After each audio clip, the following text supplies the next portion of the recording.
work on drawing a portrait. Okay, a portrait is a picture of a person. If you draw a picture of yourself, it's called a self-portrait. If you draw a picture of someone else, it's just called a portrait, no matter who it is. Lots of people have portraits done of them. Back in the years, hundreds of years ago, before we had cameras, people had paintings done of them, and you had to have a lot of money to get a portrait made because it was very time intensive. It took a long time and a lot of work for an artist to make a painting that really looked like you. Nowadays we have, our cell phones, and we can take selfies whenever we want, but that didn't used to be the case. So we're going to learn how to draw portraits in the right proportions. That means the right shapes, the right places. Usually, when I see people draw faces, not just kids, but anyone, they draw, their circle head, and then they draw their eyes, they draw a nose, they draw a mouth, maybe some ears, okay, some kind of hair, right? Something like that, okay? That's great. Cartoon faces are super fun to draw. But today I want us to focus on what are the real shapes? What are the real ways that we can draw these pieces, and where do they actually fit in proportion on your face? So I'm going to scoot this guy right here because we're going to keep looking at him as we draw. Okay, so again, let's start the same way. The shape of your head is an oval, okay? It's not a circle. So let's make an oval. Now, different people's heads are different ovals. Some of them are shorter, some of them are wider, some of them are thinner. They're all different because everybody's different.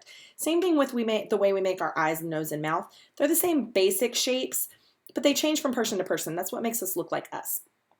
Let's look at eyes. Your eyes are not up high on your head. Your eyes are actually in the middle of your head. If I take my hair and move it back, you're going to see that the top of my head is right here. It's not right here where my hair starts. It's up here. That means that there's a distance from the top of my head to my eyes that's the same as the distance from my eyes to my chin. Your eyes are actually in the middle of your head. So let's find the middle, okay? I'm going to put a finger at the top and a finger at the bottom. I'm going to bring my fingers together. Boom. There's the middle. Okay? Right here I'm going to draw one eye, and right here I'm going to draw one eye. Let's draw those eyes together. Rainbow curve on top, smiley curve on bottom. What does that look like? It looks kind of like a football, right? Or a lemon. If you look at my eye though, you're going to see it's that shape. It's got a curve on the top and it's got a curve on the bottom. It's not a circle. It's not even an oval. They kind of come to a point almost on the ends because you have the corner of your eye. That's where dirt and crud collects, like when you're sick, right? Okay. Inside of that, look at my eyes. That's the white part of my eye is the football part. Do you see that little circle on the middle that's blue? That's called the iris. That's the next part. Okay, so we're going to draw a big circle. Now, people have different colors of irises. Some people have green, some people have brown, some people have blue like me, and some people have hazel. Hazel is brown and green mixed together. But everybody has a color for their iris. Everybody's football shape is white. The iris is the color part of your eye that everybody has a different one. Inside of the iris, do you see that little black dot on the inside of my irises? That's called the pupil. Now, the pupil is super cool. Here's a trick I want you to try later. I want you to go in your bathroom and keep the light on and look at your face in the mirror. Look at your eye up close. You're going to see that your pupils are really small when you have the light switch turned on. That's because your pupil is gathering light to help you see clearly. When the light's on, your pupil gets smaller because there's so much light there. It needs to shut it down, block a little bit of it out. Now, while you're looking at your pupil, I want you to reach over and turn the light switch off. When you do that, you will see your pupil grow bigger. It's because it doesn't have enough light anymore. It needs more light. So it's opening up to bring more light into your eye to focus. That's why when your mom turns the light off at nighttime for you to go to sleep, it's really hard to see in your room with the lights off. But after a while, you get used to it and you can totally see everything again. When your mom turns the light back on in the morning, you're like, it's too bright. It's not too bright. Your pupils weren't ready for it. Your pupils adjust automatically, and they're really cool to look in the mirror and watch them grow and shrink and grow and shrink by switching the light bulbs on and off. It's pretty cool. You need to try that trick. Next, eyebrows. Lots of times people forget to draw eyebrows. This dude doesn't have eyebrows. I'm going to draw some eyebrows real easy right here. I'm just going to draw a curvy line up above his head. Now, eyebrows are really funny because they change the way that you're feeling. They change the way that your face looks completely. Do this with me. Take your fingers and put them on your eyebrows. Okay, and let's make a couple of faces. If I make an angry face, watch what happens with my eyebrows. Do you see how they're pointing down towards my nose now? I'm so angry. What about if I'm sad? My eyebrows kind of come out. What about if I'm surprised? They jump up high. Your eyebrows twist and turn and they show your emotions. Okay, so even if I only have, oh, there's my happy face. Even if I only have my eyes drawn, if I draw eyebrows like this, I don't need to have an angry mouth or an angry anything except the eyebrows. It totally changes the way that this dude looks. Look what happens if I make his eyes out here. He looks kind of sad or concerned, right?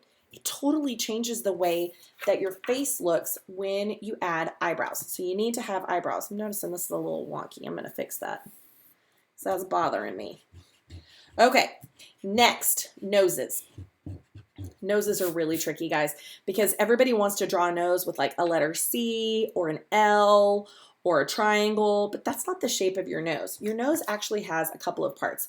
It has this hard part, okay? That's the bone. This bone part ends about right here, and it goes all the way up to in between my eyes. It actually kind of curves around my eye. Then you've got the squishy part, right at the bottom, the squishy part at the bottom. That's where you've got your nostrils. That's where you smell. Okay, that's kind of the squishy part of your nose. We're going to draw both of those parts, okay? Now, let's measure again, okay? I'm going to put one finger in between my eyes and my thumb on my chin, and I'm going to bring those together. That is where my nose belongs, halfway between my eyes and my chin, okay? This nose, way too high. Let's start with the squishy part, okay? You start off with this little curve. That's what connects your nose holes. Now, I can hear you oohing through my computer. Ew, it's gross, nose holes. Nose holes aren't gross, guys. Nose holes are helping you breathe. If you were drinking water and trying to breathe at the same time and you did not have nostrils, you wouldn't be able to breathe while you were drinking or chewing or swallowing. They're there to take over for you when your mouth is busy eating and drinking. Okay? It also is there to help protect you from getting sick. That's why you get boogers in there. Okay, it's because it's trapping all the germs and gross stuff, turning them into boogers so you can get them out of your nose and they don't go all the way into your body. Okay, so you know we're going to draw some nose holes. This side right here that connects to the nose holes, okay, they're curvy also. So I'm going to curve over here like the letter C, and then I'm going to curve over here like backwards C. Now, these places right here where those lines connect, that's where those nose holes go. They're called nostrils. And their greatness. Okay, you're also going to draw the hard part of your nose, the bone part. Now, what I like to do is I usually just draw one line that comes all the way up here to my eyebrows. If you want to draw two lines, that's totally acceptable too. You can draw another line right here next to it because you do kind of have two sides to that bone. Okay, next, mouth. I'm going to put my finger on my nose, my finger on my chin, and I'm going to bring them together again. That is where my mouth belongs. Okay, your mouth is not as big as you think it is. If you look at my face, look, if you go from my eyes, this is hard to do. If you go from my eyes straight down, you'll get to the corner of my mouth. Okay, if you're going like this, you're getting your mouth way too big. People like to draw their mouths way out here when they're drawing usually, but your mouth is not that giant. It doesn't come all the way out to here. Okay, so if you will come straight down from your eye and make a little notch, that's about how wide your mouth needs to get. Okay, so we're going to go ahead and draw a straight line right there. Okay, and you've got two parts. You got the bottom lip and the top lip to draw. Okay, the bottom lip comes under here, and it's just a curve. Makes it look like a little boat, little banana. Okay, top lip does the bunny hop. If you look at mine, okay, see you got that little dip right here. You can actually feel it with your finger. Okay, we call this the bunny hop. It doesn't have to be big. It's not making kissy lips. Everybody's got it. Here's what we're going to do. We're going to go hop to the middle, hop to the end. It's a real gentle hippity hoppity. Mouth. Boom. Ears. Where are my ears? Are they up here? Nope. because I'm not a bear. Lots of people draw their ears up too high because they've started their eyes and their nose up too high. Your ears are down here next to your eyes. So if I laid my pencil right here, my ears would start right there next to those eyeballs. So I'm going to come right here and make a little notch. Okay, I'm going to come down here to the bottom of my nose. Same thing. About where your nose ends is where your ears are going to end. Now, interesting fact, your nose and your ears never stop growing. So when you see some older people sometimes, you'll see they have really big noses or they have very, very long ears. That's because those never stop growing. I'm as tall as I'm ever going to be, okay? But my hair still grows. My ears still grow. My nose is still growing a little bit. Crazy, I know. Okay, let's connect these. We're going to do these real simple. We're just going to draw a curve, okay, and a curve. Easy peasy, right? All right, let's talk hair. Boy hair. Boy hair is going to come up from your ears and over across your head and back down. So when I draw boy hair, I go up and I go over and I go down. Now, if you had real short hair, that is all that you would need to do. Maybe you want to draw a boy that has a little bit longer hair. Okay, for that, I would draw some zigzags maybe. Okay, I could even come back in here and zigzag along this line so that he's got a little bit more hair. Well, looks pretty good. I'm going to draw his neck while I'm down here because I totally forgot about it. Neck, curve, shoulders. Not bad. Let's look at this one and see if we can draw some girl hair. I'll have the boy hair right there. Okay, so we've got ears right here. I know she's missing the rest of her face. Have no fear, it's going to be fine. Okay, her hair is going to come up and over. Up and over. Okay, we still need to see part of your forehead, but remember your hair is inside the oval. Remember what my hair looked like when I did this.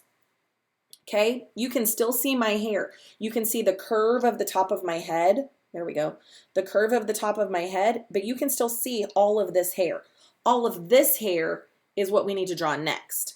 Okay, all that extra hair is coming from the top, coming around our ears and down to our shoulders. Around our ears and down to our shoulders. So girls, all of this is hair. All of this behind my ears is hair. Hair. Hair. Okay, that's a lot of different kinds of hair, isn't it? I know, that was a lot of information right there. There's actually lots of ways to draw hair. If you drew this with curved lines, you would make it look more like she has curly hair. Same thing with boys. Boys, if you draw curves like this, you're going to end up with kind of curly, poofy hair like my sons have. It takes some practice to get the hang of it, but you can totally do it. Try drawing some portraits and see how it works out. Takes practice. Keep practicing. Keep practicing. You're going to get better and better at it. We're going to try doing some portraits of some different kinds later on, maybe superheroes or something like that. That would be really fun. So practice, and we will see you next time. Bye, guys.